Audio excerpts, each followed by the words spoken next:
Yeah, I suppose it's all about the dance of how they get there. And like Jack said, if they got there too quickly, it'd be this kind of buddy thing. And also I should add that it's a buddy.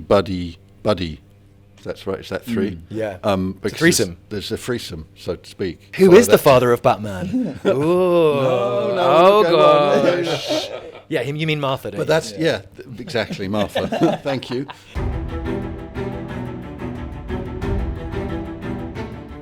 Hey, Den of Geek fans, Aaron Sagers here, and we are at New York Comic Con, and I am joined by some of the cast and the producers of Pennyworth. And of course, Pennyworth is coming back strong for another season, and I've got questions for you guys. For Bruno and John, where do we find ourselves after the time jump? What's happening with our heroes?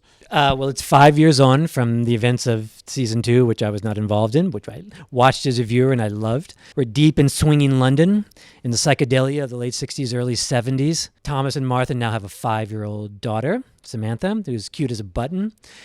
Alfred is up and running. Pennyworth Securities is a success. And Beth Sykes is now no longer a rogue sociopath, but a sociopath who works with Alfred. And the Civil War is done, but new enemies are arising. Why are you so keen on dissociating yourself with the first 2 years? and I just don't want to claim credit for it. And why are buttons cute? Yeah, why are buttons cute? Why are buttons cute? I've never seen a cute button.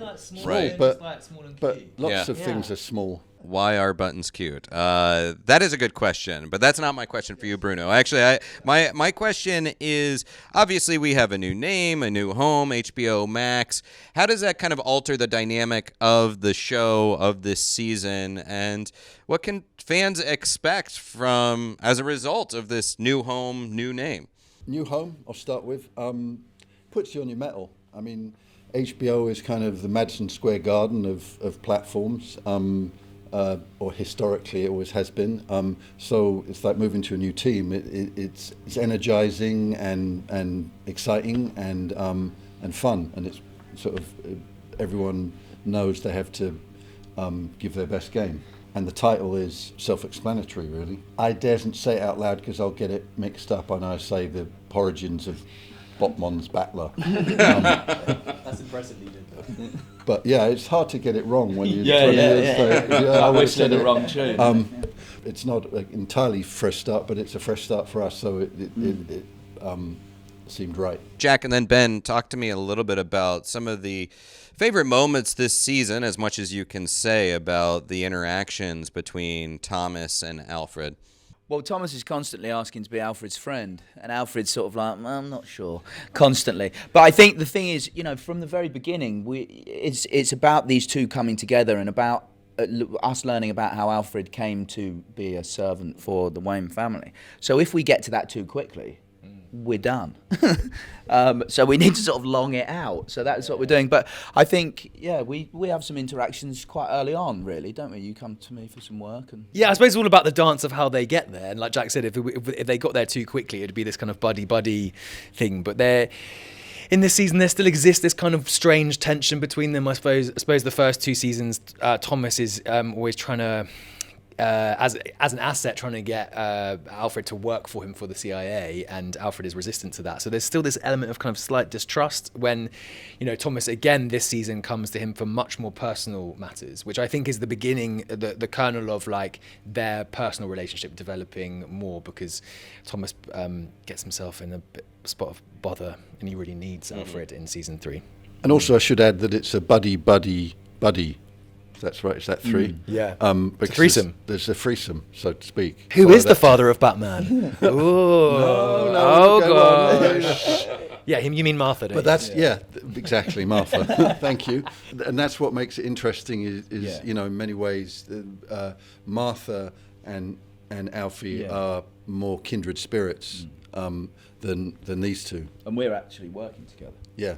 Like the first season, certainly this was a quirky world, and I loved it. And now we're kind of moving into the superhero territory. It seems like we actually have these powered individuals around. Does it feel like you're more in the Bat universe now, as opposed to where you began? Yeah, I think so. I think, it's funny. The first season, it was a character-driven drama, really, and it's Dickensian sort of Victorian London, and it just happened to be about a bloke called Alfred Pennyworth who happens to go on to do what he does. And each year it seems to be more and more down the comic book route, and we have these people with enhancements in season 3, and it's sort of the genesis of that kind of superhero type thing. Yeah. When we always talk about this show, there is an element of that Kipling-esque element of how the leopard got its spots, because we all know how Batman's going to end up at the end of the day and the skills he's going to have, and we're always going to. And part of the question of the show is, well, how does he learn those skills? Who teaches them to him? So we want to see our characters, I mean, Thomas and Martha and Alfred, gaining those skills, which they can then one day be passed on to Bruce. So we need to see that process take place. How was the introduction of Patrick impact Thomas this season? Yeah, it's an interesting one. He brings with him a lot of, I think what we begin to see, and I think it's like purposeful on Bruno's part, is we see the family dynamic that then famously inherited between Thomas and Bruce, that kind of slightly cold, slightly distant thing. And I think that what we start to see in season 3 is that's come about because of Patrick and Thomas's relationship. He comes to London and tries to re-embroil Thomas back into kind of dark matters when Thomas is very much at the top of season 3. He's a family man, he's got responsibilities, he's become the paediatrician, he's more aligned to what we see him become in the comic books as this kind of philanthropist and this do-gooder. And that kind of family history comes to haunt him and has a huge impact in season 3, and it's kind of the reason that he then has to turn back to work with Alfred again as well. Yeah, Alfred is a character that seems to have a soft spot for helping out people and helping out kind of wounded animals, I guess, almost. Is there a limit to that? He's got a potentially brainwashed murderous friend. Like, how far does that go for Alfred? Is there a breaking point to him having that soft spot for helping out people?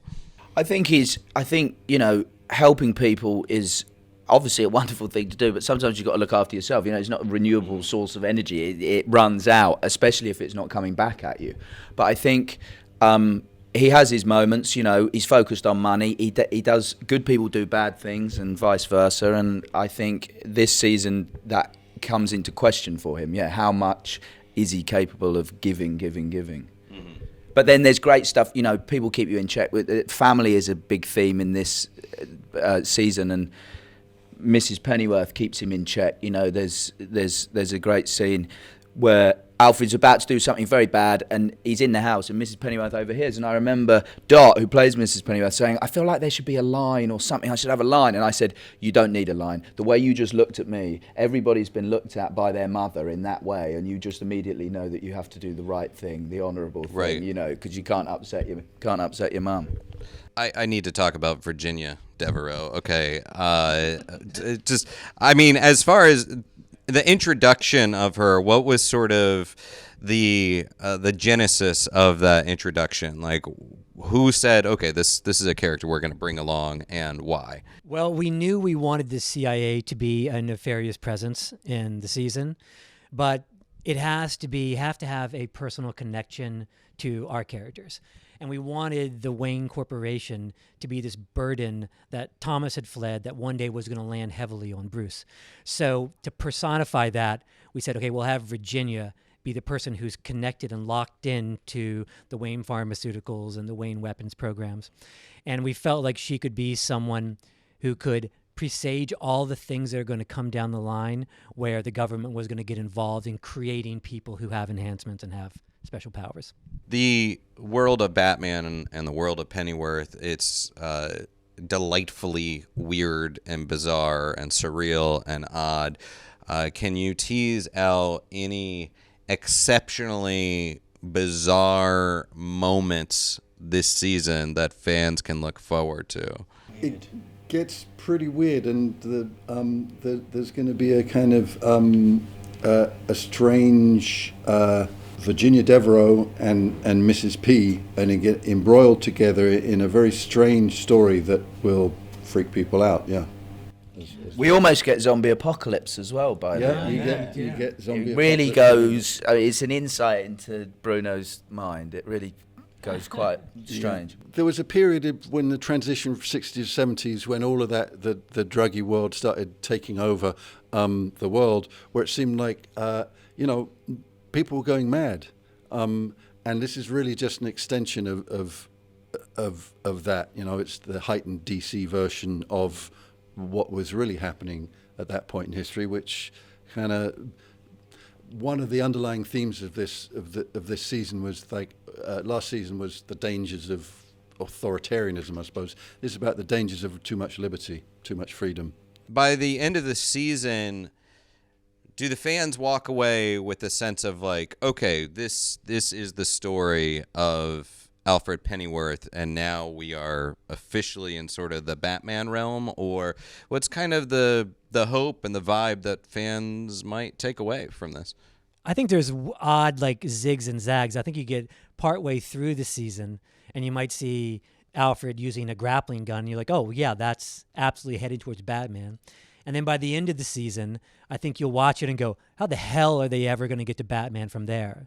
So I feel like we start sailing closer to that moment, though. I think quite a cool little enticing moment for fans is that we end up on the streets of Gotham somewhere in this season, which I think is a nice little moment, which was fun to film. We were using the sets from the Batman as well. They were on the backlot at Warner Brothers, so that was exciting to kind of be on those sets. But I think we're getting close to it. But like John said, also it's a world of its own. So like we tease it in there, the Easter egg moments, and I think we're kind of starting to see it more bleeding into it. But it is also this kind of standalone thing that Bruno and John and Danny have created.